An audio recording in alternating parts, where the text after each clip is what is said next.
So, David, happy summer. Happy summer. It's a hot one, and the policy fire hydrant has been opened up. Well, you just want to get right into it. So, the Supreme Court recently put forth a ruling on Marietta Memorial Hospital Employee Health Plan versus DaVita. Can you just remind us about what's at stake there, and then tell us what the Supreme Court decided? Sure. Because this is an interesting thing because Marietta Memorial is both a hospital, which is likely to do certain things, and at the same time, this is them acting as an employer in terms of what they want to pay for in health insurance. And, you know, that's something I know every organization, including ASN, has to deal with. The catch is that back in 2018, what Marietta did was it basically created a healthcare plan for its members, which did not have any dialysis providers as in-network. So basically anything that you had to do with dialysis would be out of network. And out of network means that, of course, as you know, you're our executive in terms of ASN. Out of network usually means you're going to have higher copays. It means that you're going to get lower payment from the insurer, and also you're probably going to have a lot more incidences of having to pay for the service, the healthcare service, and then get reimbursed, which is not the situation that's very, amenable for people on dialysis. So in 2018, DaVita, as DaVita, the dialysis provider, went into court and sued Marietta on the basis that they said it was in violation of the Medicare Secondary Payer Act, which is that's the provision that Congress did somewhere in the early 80s, I do believe, that was designed to keep Medicare from having to take on everyone's dialysis cost right away. In other words, there's 3 months going into, when you've been diagnosed and you've got to start dialysis, the grace period in the United States, and you can circumvent the 3 month period by going straight to home dialysis. But otherwise, if you're doing in-center hemodialysis, you've got a 3 month grace period. And then if you have private insurance, it's supposed to cover you're supposed to cover your dialysis for 30 months. That's the law. And you can't discriminate against individuals because they have ESRD in the provision. And so as a result, you end up with a situation where when you really cut down the payments like that Marietta was doing, it kind of puts patients in a really awkward position, and a lot of them can't afford it. So you have a law that's designed to keep from pushing all of those patients automatically onto Medicare, but by doing that kind of reimbursement, that's exactly what it does. It actually ends up pushing patients to go ahead and have Medicare kick in and give up their private insurance. Does that make sense? It does. I guess just two questions to try to clarify it. So the first is, why 30 months? Well, that was a calculation Congress made, in terms of the expense of providing kidney failure coverage and providing dialysis. So the idea being that if you had private insurance, that private insurance still needed to take care of this condition for people. It couldn't just automatically, the way we do now, you can't say, oh, you've got kidney failure, we're dropping your coverage. It was intended as a 30-month transition, basically. Exactly.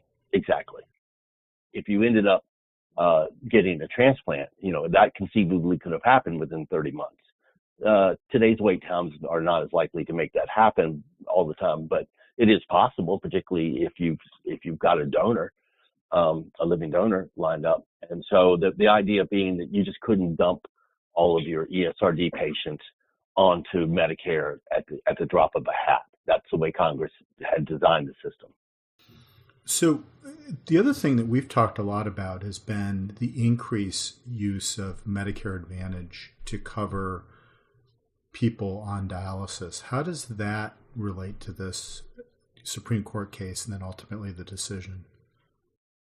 Well, and we can go through what was in the decision, but if you're really going to think about it, if this becomes widespread, what the court is allowing Marietta to do, then the pressure is going to really be on a large section of these patients to move to Medicare.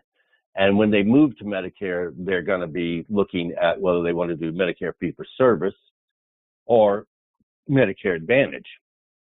And as we know right now, Medicare Advantage seems to be very attractive to a lot of people, and its reimbursement rates are a bit higher on the ESRD bundle.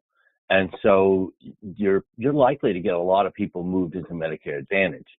The catch is this could really accelerate things, and you could have a lot of people being put in the position to make healthcare choices about their coverage without really having a whole lot of time to figure it out. Because, like I said, if everybody becomes out of network, you're all of a sudden faced with a lot more expense as a patient. It in all likelihood. These are generalities, but for the most part, whenever you're insured deemed something out of network, it gets paid less and you get to share more of the expense. So that could really push a lot of people to have to go pretty fast. One conversation that I was a part of as the Supreme Court's decision came out was, let's say you take about 50,000 people impacted by this long term over the next couple of years out of the entire population of kidney failure. And if you take 50,000 people and automatically put them on Medicare, whether it's Medicare Advantage or whether it's Medicare fee-for-service, at about $80,000 a year, $80,000 to $90,000 a year for those expenses, multiply that times 50,000 people. You're talking about some very big numbers. So, David, you had mentioned the decision. So the court found 7-2. So it was a pretty definitive decision for Marietta Memorial Hospital Employee Health Plan. And the two dissenting justices were Kagan and Sotomayor. So just help us sort of understand kind of what the majority decided. Well, the majority decided that since I think that Kagan and Sotomayor got it right when they said that the decision flew against common sense, and we'll get to that in a minute. Because what the decision by the court that was written by Justice Kavanaugh is that basically since the determination by Marietta was for the treatment and not for people with ESRD or for kidney failure, then it didn't violate the Medicare Secondary Payer Act, which prohibited discriminating against people based on the fact that they have kidney failure. So because it was about the payment for that coverage, and that it was uniform for every member of the plan, regardless of what your status was, what you had, then it didn't violate the tenets that were included in the Medicare Secondary Payer Act. But this is, it's a very thin line to read, and it's kind of very much what you would kind of consider, in my opinion, like very insular inside the court. Like this, we're going to parse this out and read it like just exactly this, without really putting together common sense. And that's where Kagan and Sotomayor come in. I want to read you just a couple little points here, because this is what the sentence says. It says, the majority holds that the plan here does not so, quote, differentiate, close quote, because it draws distinctions only between dialysis and other treatments, not between individuals with end-stage renal disease and individuals without it. That conclusion flies in the face of both common sense and the statutory text. And she continues on this. Here's the most important word. One fact is key to understanding this case. Outpatient dialysis is an almost perfect proxy for end-stage renal disease, virtually everyone with end-stage renal disease and hardly anyone else undergoes outpatient dialysis. So basically, she's just saying, this is, and she goes through some of the other statutes of other cases where that was found to be the same thing, where basically you can say that it's about the coverage of dialysis, but that's the coverage of dialysis is for people with kidney failure. That's it. So you are basically targeting the people with kidney failure. It's just the common sense just does it. There's no other way around it. Nobody else participates in dialysis except for people who don't have a functioning kidney. And I'm sure our listeners may know a couple clinical examples of where that's necessary in some other situations. But for the most part, I think what the justice is saying is that we pretty much know that if we're talking about dialysis, we are talking about individuals with end-stage renal disease. To that point, do you think that part of the court's decision is based on the lexicological confusion around ESRD, meaning both kidney failure and this program or dialysis? In other words, if we were using the term kidney failure instead of ESRD, do you think the court may have looked at this issue differently? I think that is a very generous reading of the situation, Todd, and I commend you for being so positive and optimistic about the court. I can't see it that way. I just personally can't. So you're being more cynical than I am today. Yes, this is for listeners. We generally kind of trade off, and I'm usually more of the optimist, and Todd is more the cynic. And I think we are definitely on different sides of this today. So, David, before we move to our next issue, I'm just sort of curious. So it sounds like the only way to move forward is legislation to amend the Medicare Secondary Payer Act. And you're right, it was passed in 1980, which is interesting because, that's 8 years after the Medicare ESRD program was passed by Congress and signed by President Nixon. And of course, that was 42 years ago. So it's sort of interesting as we think about time. It is. And Kagan writes at the very end of her dissent that as the majority recognizes the MSPA's, Medicare Secondary Payer Act, renal disease provisions were designed to prevent plans from foisting the cost of dialysis onto Medicare. Yet the court now tells plans they can do just that, so long as they target dialysis rather than the patients who rely on it for disfavored coverage. Congress would not and did not craft a statute permitting such a maneuver. Now Congress will have to fix a statute this court has broken. I respectfully dissent, close quote. A statute that this court has broken is the way Kagan writes it. And it's interesting because you got to remember, Justice Kagan was formerly a Solicitor General for the United States, and that the Solicitor General represents the federal government in cases before the Supreme Court. That's quite something. So moving to our next issue quickly, because I know we don't have a lot of time. So the same day that the court issued this decision, the Centers for Medicare and Medicaid Services unveiled the proposed rule for the Medicare ESRD program. I know you haven't had too much time with the proposed rule. I'm just curious as to what some of the highlights are. Well, some of the highlights are both things that are in it and things that are not in it. So that's kind of one of the things. On a basic level, there's no major restructuring at the moment right away. There are some foreshadowings of some structural changes to come in the program. There is an increase in the overall rate of $6.19, a reimbursement, which is higher than most people thought the increase would go. I think within the current state of inflation, I think a lot of providers are still going to find that difficult to deal with. They are proposing to make sure that the wage index never decreases by more than a 5% cap. So as it goes up and down, but we know right now that the wage, the wage coverage issue, the labor issue, and you've been working a lot on workforce issues.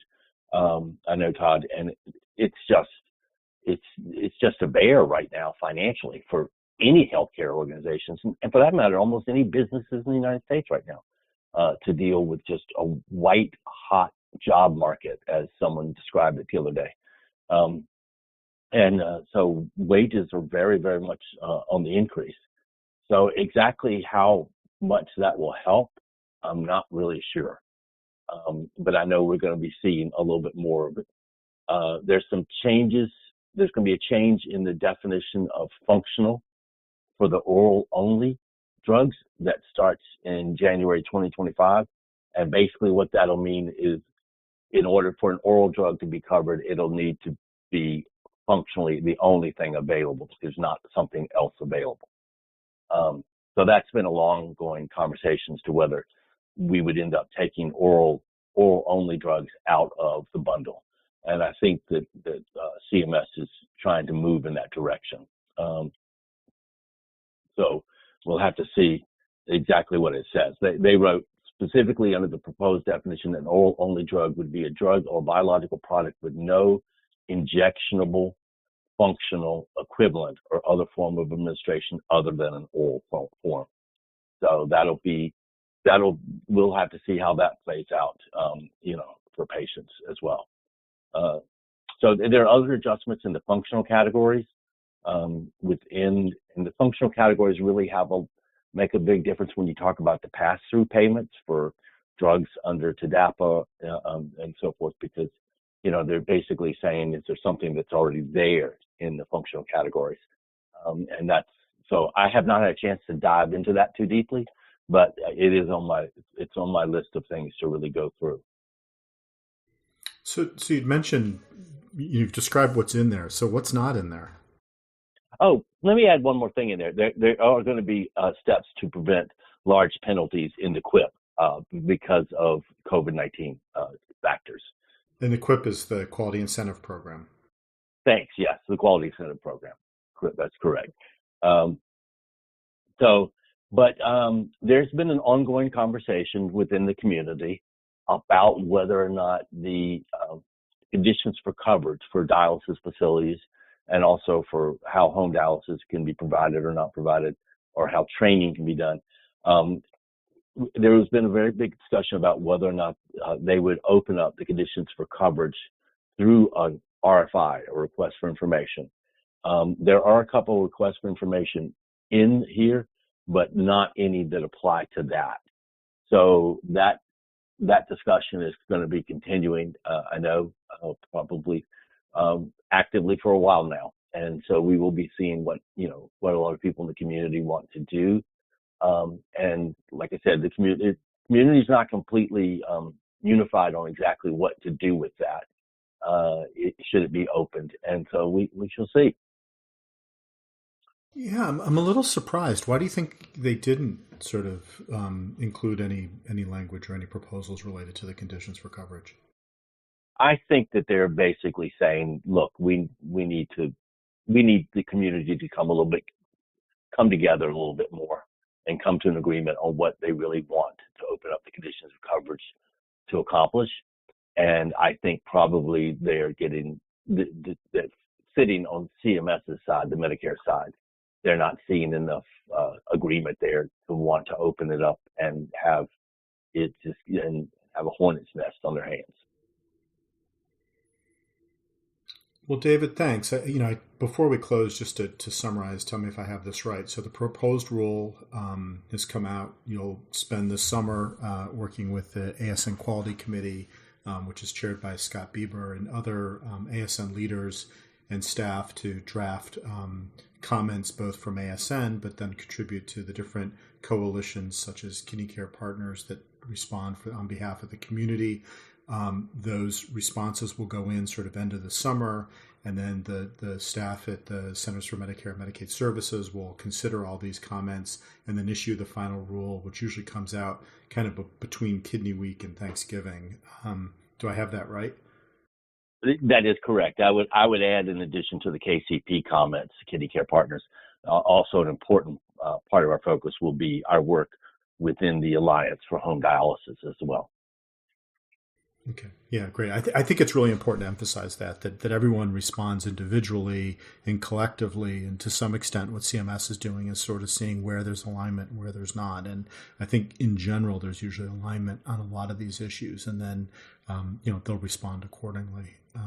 I'll give you the last word, since this was very, we've covered the Supreme Court and then proposed rules, which I know are two of your favorite topics. Any last words as we start the summer? As we start the summer, I think it's really important for us all to realize that we are still deep in COVID, and there's still a great deal to be dealt with, and that we are going to have a lot of work to do to just kind of deal with a healthcare system that's been really hit hard by this pandemic. Well, thank you, David. I really appreciate your taking the time to have this conversation today. Thank you. This podcast is copyrighted by the American Society of Nephrology. All rights reserved. All content in this podcast is for informational purposes only and is not intended to be medical advice. This podcast should not be used in a medical emergency or for the diagnosis or treatment of any medical condition. Please consult your doctor or other qualified healthcare professional if you have any questions about any medical condition, or before taking any drug, changing your diet, or commencing or discontinuing any course of treatment. Thank you for listening to this podcast from the American Society of Nephrology.